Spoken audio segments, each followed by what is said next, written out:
What will people say about you at your funeral? Will they say that you were somebody who had an incredible job nobody else could do, or that you made a ton of money?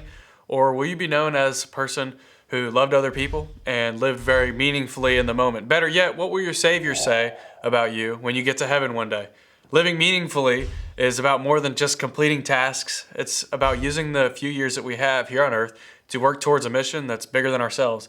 And in this video, we're going to talk about 9 practical ways that you can live meaningfully in this short life. My name is Michael Thompson. On this channel, we discuss personal and professional development.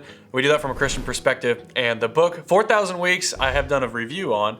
And in the book, Oliver Burkman gives a section, and I thought this was so worth just one video because it's 9 practical ways that you can live meaningfully in this life. Here's the first one. Adopt a fixed volume approach to productivity.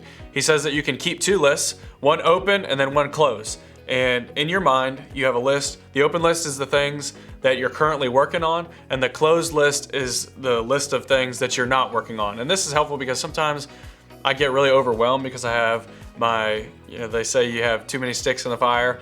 Or too many irons in the fire. I'll have like my school going on, my work going on, a side hustle, the YouTube. I'll have too many things, and there are so many tasks that I really think it would be helpful if I did one list. Here's the 3 items that I'm working on, and here's the one that I'm working on today. Keeping it simple. And then the other list is like, I'm gonna get to this at sometime, but I'm not working on it now. That's helpful because you don't feel like you're forgetting one of the items. And so keep 2 lists. And when you adopt a fixed volume approach, I've heard Cal Newport say that he has a quota. So that's a way that he tries to keep balance in his life, because he could always work more hours, but when he looks at his year, there's a certain amount of recommendations that he's going to give. There's a certain amount of things he's going to read. And when he just has a quota, it makes it more sustainable. So it's not when he tells people that he's not able to commit to something, he's already met his quota. And for most of us, we're probably not having that many demands on our time as terms of other people wanting us to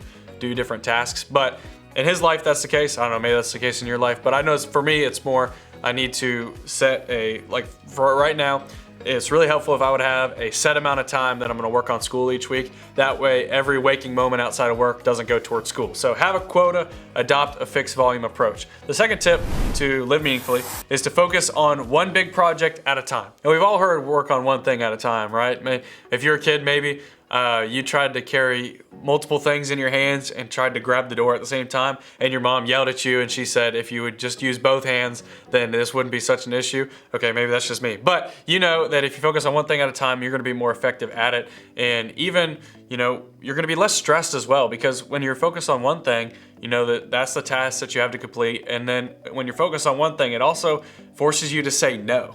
And that can be very helpful. So focus on one big project at a time. The third tip is to decide what to fail at. And this seems a little bit counterintuitive, but at the end of the day, you don't have time to do everything. So you need to choose what are the areas of your life that you're willing to fail at, and what are the ones that you're not willing to. For example, your video game. If you don't make the next level, then hopefully that's something that you're choosing. You know what, my video game is something I'm gonna fail at. If you're a husband, you have a family, hopefully your hobby is something you'll fail at so that you won't fail in the area of being a dad that's present with your family. You get the idea. But decide what you're gonna fail at. And the thing is, he uses the example of a poorly kept lawn. He said a poorly kept lawn and kitchen in really busy seasons of life, he said that that's what he would choose to fail at. So the point is, you gotta pick the things that you're gonna put the most time towards, and that means that other areas are not gonna get as much attention, and that's okay. And there are some seasons where the most important things take all your attention, and you have to neglect the other areas to an extent. And when you decide where to fail at, what you're also doing is you're saying, okay, these are the less important areas, and then you're able to really focus on the ones that should never go. For example, your Bible reading time shouldn't be something that you're willing to fail at. Your prayer time, your walk with God, that should be something that is on the top of your priority list. Number 4, focus on what you have already completed. Now, I'm terrible at this. I usually only focus on what is left to do, and I am the most guilty of just putting more things on my calendar. That's something that I've had to work on, is when I get something done, don't just add more things to my calendar. It's okay, in my mind, I can add things that are supposed to be due later in the week because that frees up that time later in the week. But there was a season where every time I got something done, I just put something else in my calendar for the day. So every day ended with an incomplete task. So don't do that.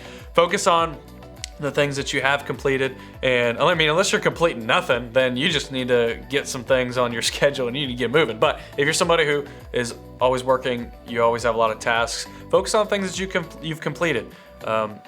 And when I was talking to my wife about this, I was like, man, I'm really bad at that. And she's like, well, you do your month review. And that is true. I do go through a month and I can see like the different areas. But when I was thinking about this principle, it was more like the tasks that are completed every single week. And so it would be helpful for me to go back and say, okay, I really did do 20 hours of studying this week in my class, and then I also did my job. So that was a good week. Whatever the case is, that would be a lot better. Tip number 5, consolidate your caring. Oliver Burkman says that you should do something that actually makes a difference instead of always worrying about what's happening in the world. And you'll hear different guys, really talk about how you can only do so much. And if the thing about social media and technology today is that we are now privy to more information than we can possibly do something about. At any given time, when something happens on the news, everybody knows about it, and that didn't used to be the case.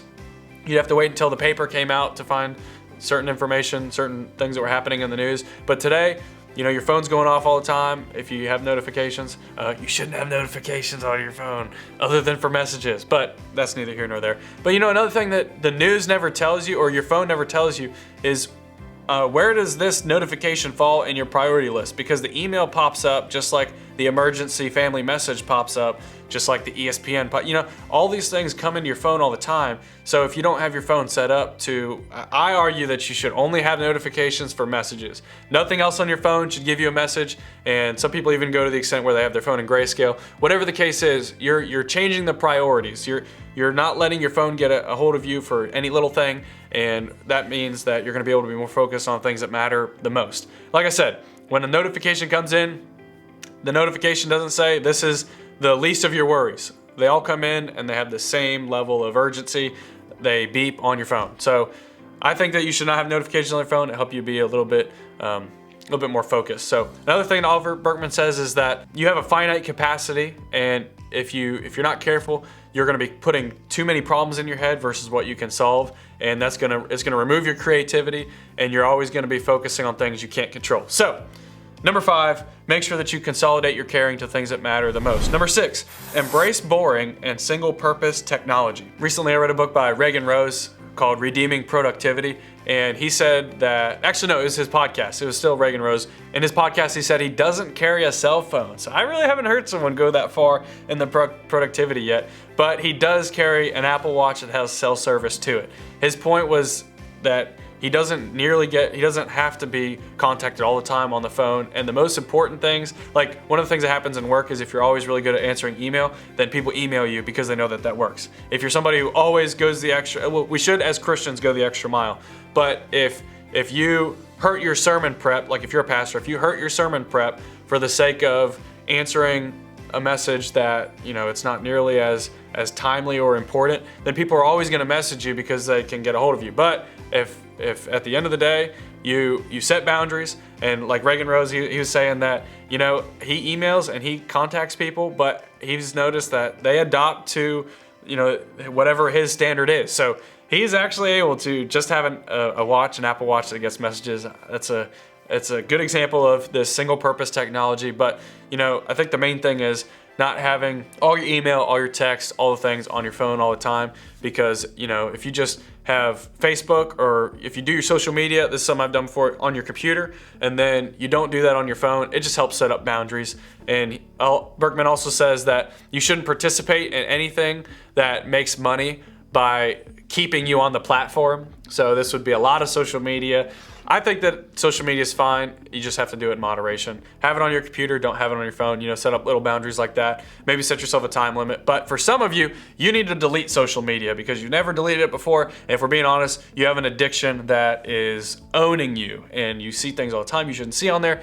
For some of you, you just need to get rid of social media altogether, and that would be the best thing you could ever do after watching this video, okay? Number 7, the tip that helps you live meaningfully in life is to seek novelty in the mundane. Man, there's something normal intentional about being bored. And in our society today, nobody's bored. Everybody always has music. Everyone always has something going on that they're listening to or a part of. And I think that hurts our prayer lives. I think that hurts our critical thinking about our environment. I think it keeps people from moving forward in life because they're not really analyzing what they're doing. I think it just hurts us altogether. So be somebody who is intentionally patient. I heard one of my pastor friends was saying he knows a guy who would purposefully go to the longest line in the grocery store and wait in that line even if he only had 2 or 3 items. He could go to the 15 items or fewer, but he wouldn't. He'd go to the long line and he would just sit in that line and practice patience.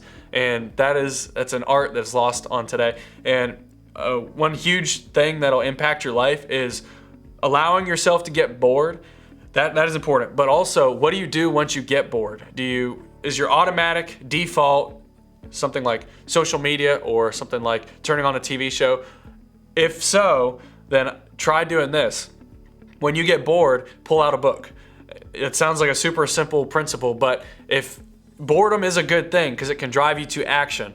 If you make sure that the action that it drives you to, I like to say your default. What is your default when you're bored? Is it pull up email? Because that actually happened to me. I deleted social media, so I just started pulling up email all the time. That's not helpful. But recently I've done a little bit better job of pulling up Duolingo because for my PhD I have to learn how to read theological German. So pulling up Duolingo and doing some German lessons, that's what I'm working on right now. But in my mind, I know when I do that, it's productive. I'm not wasting my time. But I've also, in certain seasons, had the struggle where I'm always pulling up social media and comparing myself to other people, and it doesn't help anything. So, all right. So, tip number 8: adopt curiosity in relationships.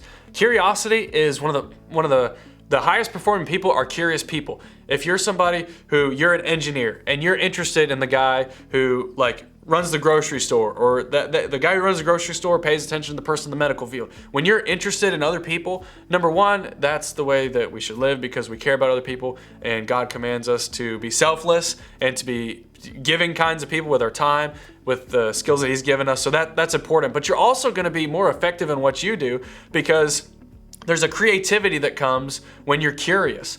When Cal Newport talks about this all the time. He's a computer science professor, but he takes the computer science ideas and he applies them to time management. And I think that gives him an edge on the time management that is just really, really helpful. I'm a pastor, but there are certain business owners in our church. And I think that when I talk to those guys and I'm curious about what they do, first of all, because I care about them, that's also going to make me a more creative kind of a person. So be curious. Ask people about what they do, how they do it.